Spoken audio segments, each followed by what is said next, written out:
న్యాయమైన సమస్యల పరిష్కారం కోసం ఉద్యోగులు సమ్మె చేస్తుంటే ప్రభుత్వం పట్టించుకోకపోవడం దారుణమన్నారు సిపిఐ రామకృష్ణ. ఉద్యోగుల సమ్మెను పట్టించుకోకుండా సీఎం ఎమ్మెల్యేల బదిలీల్లో బిజీగా ఉన్నారని ఎద్దేవా చేశారు. సమ్మెలో ఉన్న అన్ని రంగాలకు చెందిన ఉద్యోగులను పిలిచి చర్చలు జరపాలని ఆయన డిమాండ్ చేశారు. ఉద్యోగాల నుంచి తొలగిస్తాము, కొత్త వారిని నియమిస్తామని బెదిరింపులకు పాల్పడడం సరైంది కాదన్నారు.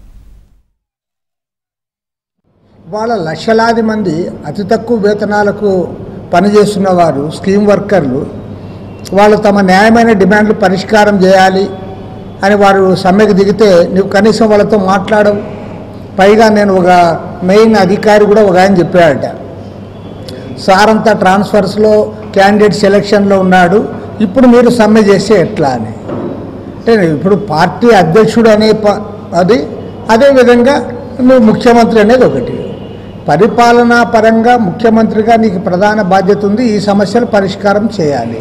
పార్టీ అధ్యక్షుడిగా నీదేదో నువ్వు పార్టీ పనులు నువ్వు చూసుకుంటావు. అంతేగాని నాకు ఆయనకి ఇంకా తీరికే లేదు కాబట్టి మీరు ఇంతే, మీది సమయం కాదు అని చెప్పడం సరైనది కాదు. పైగా మేమేదో రాజకీయం చేయాలనే ఉద్దేశంతో చెప్పడం లేదు. వాళ్ళు ఏ డిమాండ్స్ అయితే చెప్తా ఉన్నారో ఆ డిమాండ్స్ నువ్వు పరిష్కారం చేయకపోతే కనీసం నువ్వు చెప్పినవన్నా చేయాలి కదా అని నేను అడుగుతా ఉన్నాను. వాళ్ళ చట్ట ప్రకారం మాకు ఇంత రావాలని వాళ్ళు అడుగుతూ ఉన్నారు.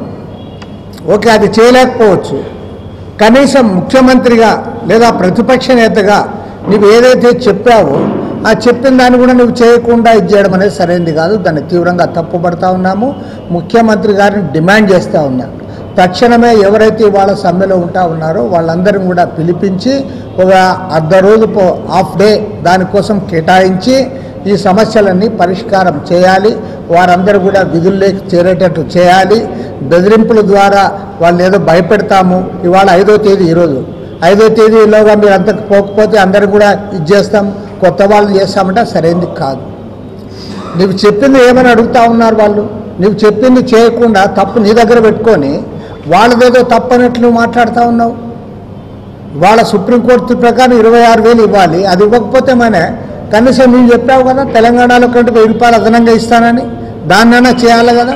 నువ్వు అది చేయను ఇది చేయను, మళ్ళీ మీకు నోటీసులు ఇస్తాను, మిమ్మల్ని ఇళ్ళకి పంపుతాను, కొత్త వాళ్ళని నియమించుకుంటాను అంటే అది సరైనది కాదు. దాన్ని పూర్తిగా తప్పుపడతా ఉన్నాము.